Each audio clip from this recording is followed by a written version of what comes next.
Hey everyone, Pat Mesiti here, and I tell you what, things are starting to unravel more and more and more and more and more and more. And you know what?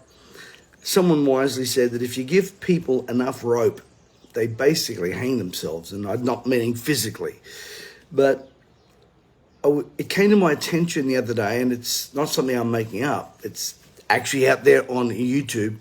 New Zealand Prime Minister, the New Zealand Prime Minister, the woman who was more into lockdowns than our former PM, and I'll have more to say about him later.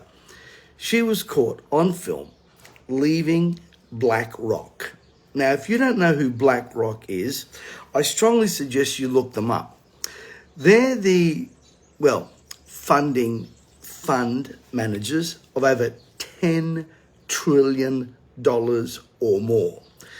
These are the guys that own or have major shares and major ownership in some of the largest pharmaceutical companies in the world. What I want to know is, why is she there? Why is she there? Why this clandestine visit to BlackRock? And this is starting to unravel itself. These people are so tied in to this globalist agenda. It's not funny. Now, from now on, am not calling the people of Davos and Charles Schwab and all these groups, not calling them the elites anymore. My wife actually says, Pat, they actually are the deletes. They want to delete us. They want to delete what we stand for and who we are. So we're going to call them now the deletes, because that's what they are, the deletes. And one of the things that's stirring me up right now is the fact that our country, Australia, is in a bit of an economic mess. And people can quickly blame Albanese, as I know some major TV guys, conservative ones, are blaming Albanese. Can I just say this? He hasn't been there long enough.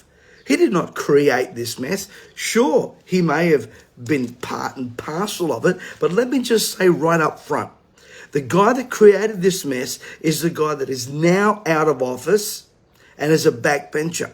His name's Scott Morrison. You see, Alba's not to blame.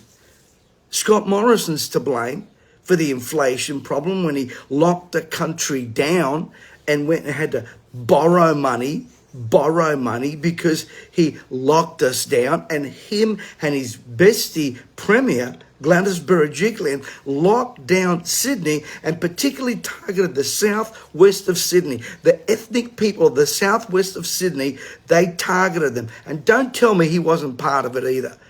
Because while they're beaching in Bondi in the eastern suburbs, the people in southwest Sydney were under lockdown with drones. You see, Scomo is to blame because he allowed our country to be divided by creating this national cabinet and allowing premiers massive overreach and their police departments. And by the way, Dominic Perrottet still has his hand full with biohazard. He wants to get teachers back working, especially the ones that lost their jobs. And what's he got to deal with? A bureaucrat, a bully in Brad Hazard. The problem is that Scott Morrison let things get out of hand. Scott Morrison should have actually roped in people like Alex Hawke. This guy is a factional bully, and he needs to be removed. And I don't care that he claims to be a Christian and go to a megachurch. Doesn't bother me one bit. He needs to go. All of these guys that were part and parcel of this hypocritical establishment called the Conservative Liberal Party were not conservative at all. They catered to the left, and they're continuing to do so. You see, Scott Morrison got us into $1 trillion in debt. Maybe he should have visited BlackRock too, eh? I mean, was that the plan? Go and visit these guys? You see, the problem is that we, as I said the other day, allow politicians to lie. Now, on the other hand, you all know I'm no fan of Albanese. I'm certainly no fan of Labor, and I'm no fan of Greens and the Teals. But Albanese has to fix it.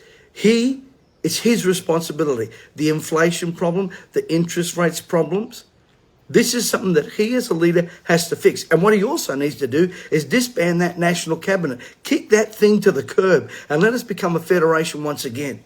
You see, what has happened with these guys? They're constantly sending out messages. Albanese now wants to do a Barack Obama, and he says, the culture wars have ended. The climate wars have ended. Excuse me, Mr. Albanese. What you want to say is, I'm going to pass bills, and I want you all to shut the heck up. We're not doing that. We are not doing that. We're going to get more vocal.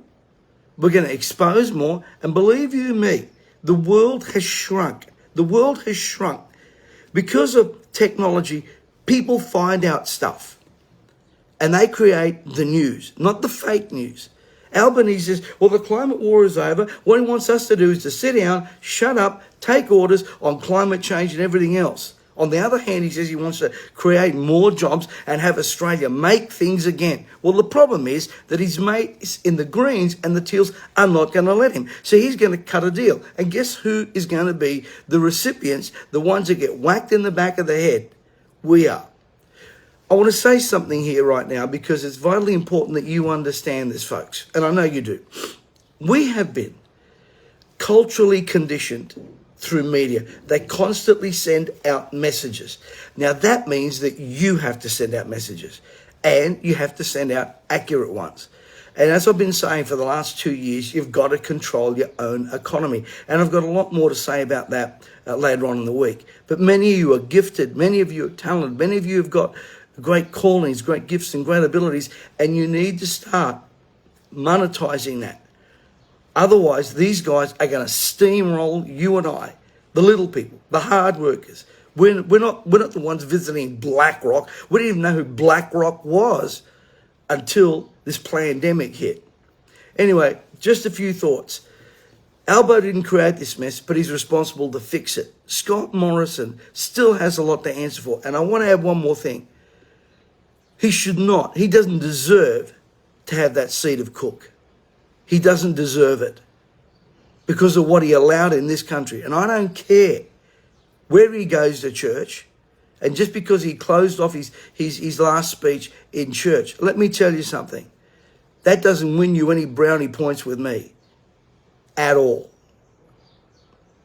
At all.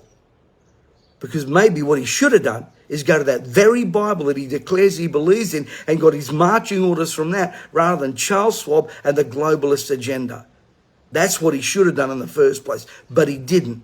And now we're left with this. And I hope Peter Dutton can clean out and kick all the trailer trash to the curb, especially those that want to hold us in contempt.